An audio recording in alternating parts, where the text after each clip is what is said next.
എനിക്കിത് വളരെ ഒരു വിഷമമുണ്ടാക്കുന്ന ഒരു കാര്യമാണ്. ഇതിനൂടെ നമുക്ക് എല്ലാ കാര്യത്തിലും ഒരു ടാസ്ക് ഇല്ലേ ഉണ്ണിച്ചേട്ടാ? നമുക്കൊരു ടാസ്ക് ഉണ്ട്. നമുക്ക് ഒരു ടോപ്പ് സിംഗറിനെ നമ്മൾ അറിയാം, അതൊക്കെ അറിയാം. അതെല്ലാം അറിഞ്ഞുകൊണ്ടാണ് ഞാൻ ഈ പറയുന്നത്. ഉണ്ണിച്ചേട്ടനോട് ഒരു അഭിപ്രായ വ്യത്യാസം അല്ല ഞാൻ ആഗ്രഹിക്കുന്നത്, ഒരു സമന്വയമാണ്. രാഘുവിന്റെ അഭിപ്രായം എന്താണ് അതിനെപ്പറ്റി? ഷോ ഡയറക്ടർ എന്നുള്ള രീതിയിൽ എനിക്ക് പറയാനുള്ളത്, നമുക്കൊരു അവസരം കൊടുക്കുന്നുണ്ട്, തെറ്റില്ല. അത് നിങ്ങൾക്ക് 3 പേർക്ക് ഓക്കെ ആണെന്നുണ്ടെങ്കിൽ നമ്മൾക്ക് ആ പ്രോസസ്സായിട്ട് മുന്നോട്ട് പോകാമെന്നുള്ളതാണ് എനിക്ക് തോന്നുന്നത്. പ്രീ ക്വാർട്ടർ സ്റ്റേജിലേക്ക് നമ്മളോടൊപ്പം ആരൊക്കെയായിരിക്കും ടോപ്പ് സിംഗർ സീസൺ 6ന്റെ ഈ വളരെ സക്സസ്ഫുൾ ആയിട്ടുള്ള യാത്രയിൽ നമ്മളോടൊപ്പം ഉണ്ടാവുക എന്ന് നമ്മൾ ഇന്ന് അറിയാൻ പോവാണ്. ഇന്ന് നമ്മൾ അവരെ സെലക്ട് ചെയ്യാൻ പോവാണ്.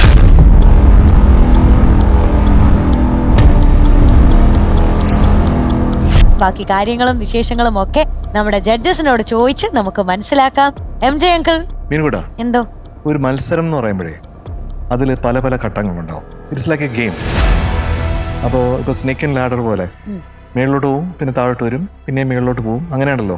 അതെ, ഇങ്ങനെ വേവ് പോലെ പോയിക്കൊണ്ടിരിക്കുന്ന ജീവിതം പോലെ തന്നെയാണ് ഇതിൻ്റെ ലാഡറും പോകുന്നത്.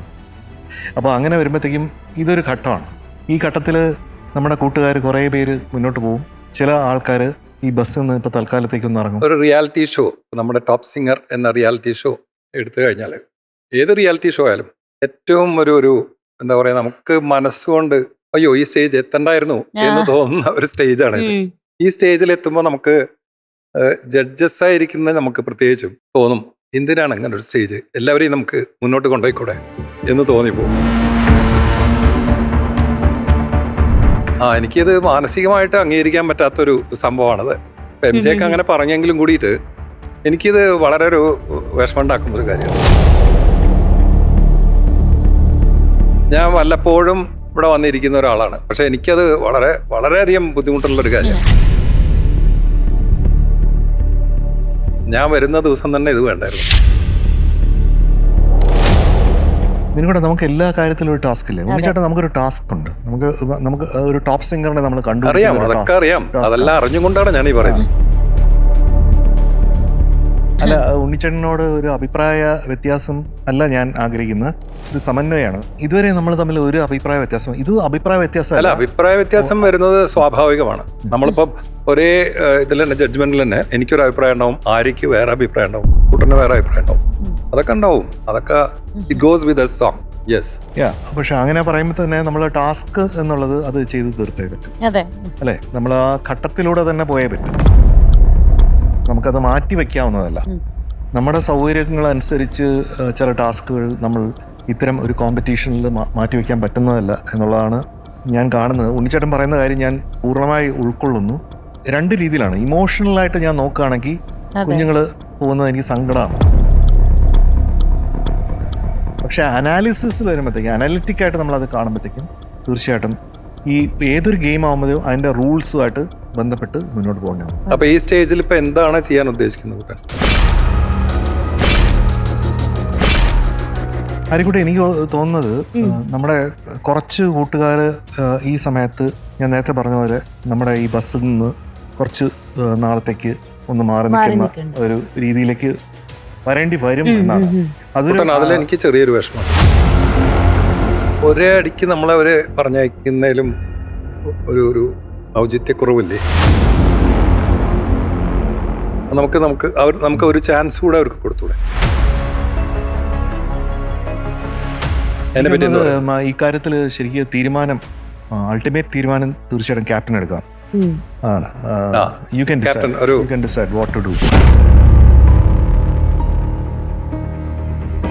എന്തായാലും അടുത്ത ഘട്ടത്തിലേക്ക് നമ്മുടെ ഈ ഫ്ലവേഴ്സ് ടോപ്പ് സിംഗർ സീസൺ 6 കടക്കണം.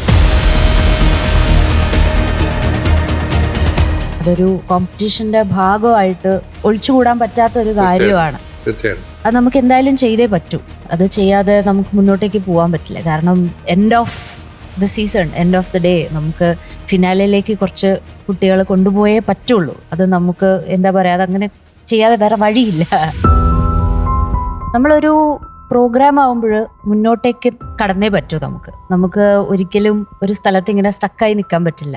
എസ്പെഷ്യലി ഇതുപോലെ ഒരു കോമ്പറ്റീഷൻ ആവുമ്പോൾ ഓരോ കുട്ടികളെയായും നമ്മൾ സെലക്ട് ചെയ്തേ പറ്റൂ. അല്ലെങ്കിൽ അടുത്ത ഘട്ടത്തിൽ നമ്മുടെ കൂടെ വരാൻ പറ്റാത്തവരുണ്ടാവും. അത് നമുക്ക് അങ്ങനെ ചെയ്തേ പറ്റൂ. അതൊന്നിൻ്റെയും പേരിലൊരു അളവ് എടുക്കലോ തമ്മിൽ കമ്പാരിസണോ ഒന്നും അല്ല. നമ്മൾ ചെയ്ത പെർഫോമൻസിനനുസരിച്ചിട്ട് വളരെ സത്യസന്ധമായിട്ട് എന്താണോ മാർക്ക് കിട്ടുന്നത് അതിനനുസരിച്ചിട്ട് മുന്നോട്ടേക്ക് പോകുമ്പോൾ അങ്ങനെ ഒരു പ്രോസസ്സിൽ പോവാതെ നമുക്ക് മുന്നോട്ടേക്ക് കടക്കാൻ പറ്റില്ല. ഫിൽട്ടർ ചെയ്യണം. അതാണ് എക്സാക്ട്ലി MJ സർ പറഞ്ഞ പോലെ ഒരു ഫിൽട്ടർ സ്റ്റേജ് ആണ് ഈ പറഞ്ഞ പോലെ നമുക്കിപ്പം ഒരു ആവശ്യമായി വന്നിരിക്കുന്നത്. അല്ലെങ്കിൽ അങ്ങനെ ഒരു ഘട്ടത്തിലേക്ക് എത്തിയിരിക്കുന്നു. അതൊരു അനിവാര്യതയായ ഒരു ഘട്ടത്തിലേക്കാണ് നമ്മൾ എത്തിയിരിക്കുന്നത്. പക്ഷെ അതേസമയം ഉണ്ണി സാർ പറഞ്ഞ പോലെ എനിക്കും ഒത്തിരി വിഷമമുണ്ട് കുട്ടികളെ ഇങ്ങനെ എന്താ പറയുക ഇനി നമ്മൾ മുന്നോട്ടേക്കുള്ള വേദികളിൽ കാണില്ല എന്ന് അറിയുമ്പോൾ. അപ്പൊ ആസ് എ ക്യാപ്റ്റൻ എനിക്ക് രണ്ടും കൂടെ ഒരു ഒത്തുതീർപ്പ് എന്നുള്ള രീതിയിലാണ് എനിക്ക് തോന്നുന്നത്. നമുക്ക് ഒരു ചാൻസും കൂടെ കുട്ടികൾക്ക് ഞാൻ സജസ്റ്റ് ചെയ്താണ് നമുക്ക് ഒരൊറ്റ ചാൻസ് കൂടെ കൊടുക്കാം. ഒരു ചാൻസും കൂടെ കൊടുക്കാം എന്നുള്ളതാണ് എനിക്ക് തോന്നുന്നത്. ആര്യ, എനിക്കൊരു സംശയമുണ്ട്. അടുത്ത ഘട്ടത്തിലേക്ക് പോകുമ്പോൾ അവിടെ മാറി നിൽക്കുന്ന നമ്മുടെ കൂട്ടുകാർക്കാണോ ഒരു അവസരം കൂടെ കൊടുക്കുന്നത്? എക്സാക്ട്ലി അത് തന്നെയാണ് ഉദ്ദേശിക്കുന്നത്. അതായത് അടുത്ത ഘട്ടത്തിലേക്ക് നമ്മൾ മാർക്കിന്റെ ബേസിസിലാണ് കൊണ്ടുപോകുന്നത്. അപ്പൊ അതിലോട്ടേക്ക് എത്താൻ പറ്റാത്ത കുട്ടികൾക്കാണ് നമ്മൾ ഒരു ചാൻസും കൂടെ കൊടുത്തിട്ട് സെലക്ഷൻ ഒന്നും കൂടെ ചെയ്യും. രാഘുവിന്റെ അഭിപ്രായം എന്താണ് അതിനെപ്പറ്റി? സർ, ഫൈനലി ഒരു മാർക്കും ജഡ്ജ്മെന്റും എന്നൊക്കെയുള്ളത് നിങ്ങളുടെ 3 പേരുടെ കയ്യിലിരിക്കുന്ന ഒരു സംഭവമാണ്. ഇതൊരു show, as A show director എന്നുള്ള രീതിയിൽ എനിക്ക് പറയാനുള്ളത്, നമ്മൾക്കൊരു അവസരം കൊടുക്കുന്നുണ്ട്, തെറ്റില്ല. അത് നിങ്ങൾക്ക് 3 പേർക്ക് ഓക്കെ ആണെന്നുണ്ടെങ്കിൽ നമുക്ക് ആ പ്രോസസ്സായിട്ട് മുന്നോട്ട് പോകാമെന്നുള്ളതാണ് എനിക്ക് തോന്നുന്നത്. I think it is A yes from my part. Yes ആണ്. എനിക്കും അതേ അഭിപ്രായമാണ്. ഫെയർ ആണ്, തീർച്ചയായും ഫെയർ. എനിക്ക് തോന്നുന്നു നമ്മുടെ ടോപ്പ് സിംഗർ തുടങ്ങുമ്പോഴും ഇപ്പോഴും ഇനി ഇത് അവസാനിക്കുമ്പോഴും നമ്മുടെ മെയിൻ ലക്ഷ്യം എന്ന് പറയുന്നത് ഏറ്റവും നല്ല, നമുക്ക് ഏറ്റവും ബെസ്റ്റ് എന്ന് എല്ലാവർക്കും തോന്നുന്ന ഒരു വിജയിയെ കണ്ടെത്തുക എന്നുള്ളതാണ്. ആ വാക്കിനാണ് പ്രാധാന്യം എന്ന് എനിക്ക് തോന്നുന്നു. ഇങ്ങനെ ഒരു റിയാലിറ്റി ഷോ ആവുമ്പോൾ ഒരു വിജയിയെ നമുക്ക് ഉറപ്പായിട്ടും ആവശ്യമാണ്, അത് അത്യാവശ്യമാണ്. അതിന്റെ ബേസിലാണ് നമ്മുടെ ഷോ തന്നെ മുന്നോട്ട് പോകുന്നത്. പക്ഷേ ടോപ്പ് സിംഗറിന്റെ സ്പെഷ്യാലിറ്റി എനിക്ക് തോന്നുന്നു എപ്പോഴും നമ്മുടെ കുട്ടികളെ ഇത്രയും സ്നേഹിച്ച് അവർക്ക് കംഫർട്ടബിൾ ആവുന്ന തീരുമാനങ്ങൾ എടുക്കുന്ന ഒരു ജഡ്ജ്മെന്റ് എപ്പോഴും നിങ്ങളുടെ ഭാഗത്ത് നിന്ന് ഉണ്ടാവുന്നു എന്നുള്ളത് എന്റെ ഭാഗത്തു നിന്ന് എനിക്കും വളരെ സന്തോഷമുള്ള കാര്യമാണ്.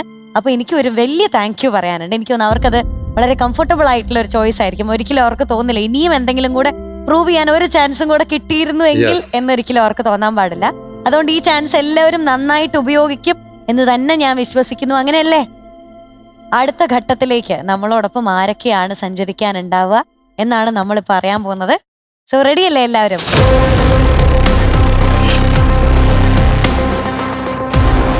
അപ്പോൾ ഇപ്പൊ നമ്മൾ കാണാൻ പോകുന്നത്, നമ്മുടെ വിസ്താരയിൽ കാണാൻ പോകുന്നത് ആരൊക്കെയാണ് ഇത്ര നാള് നമ്മളോടൊപ്പം മത്സരിച്ചത്, ഇതുവരെയുള്ള റൗണ്ട്സിൽ ആരൊക്കെയാണ് നമ്മുടെ കൂടെ ഉണ്ടായിരുന്നത് എന്നുള്ളൊരു മൊത്തം വിഷ്വലാണ് കേട്ടോ.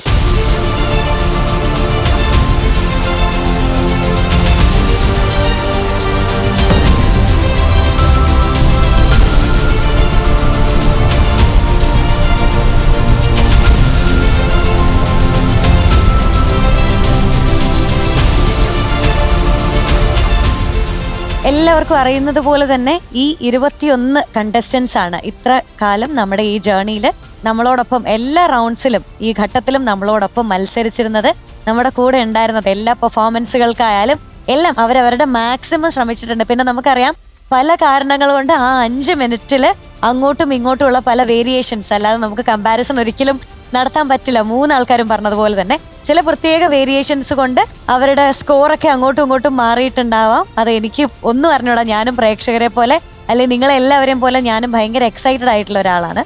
പക്ഷെ അടുത്തത് നമ്മൾ കാണാൻ പോകുന്നത്, ഇതുവരെ നമ്മൾ കാത്തിരുന്നത് പോലെ, നമ്മൾ നോക്കിയിരുന്നത് പോലെ അടുത്ത ഘട്ടത്തിലേക്ക്, ടോപ്പ് സിംഗർ സീസൺ 6ന്റെ അടുത്ത സ്റ്റേജിലേക്ക് നമ്മളോടൊപ്പം ആരൊക്കെയാണ് യാത്ര ചെയ്യുക എന്നാണ് നമ്മൾ അറിയാൻ പോകുന്നത്. വിഷ്വൽസ് കാണാം.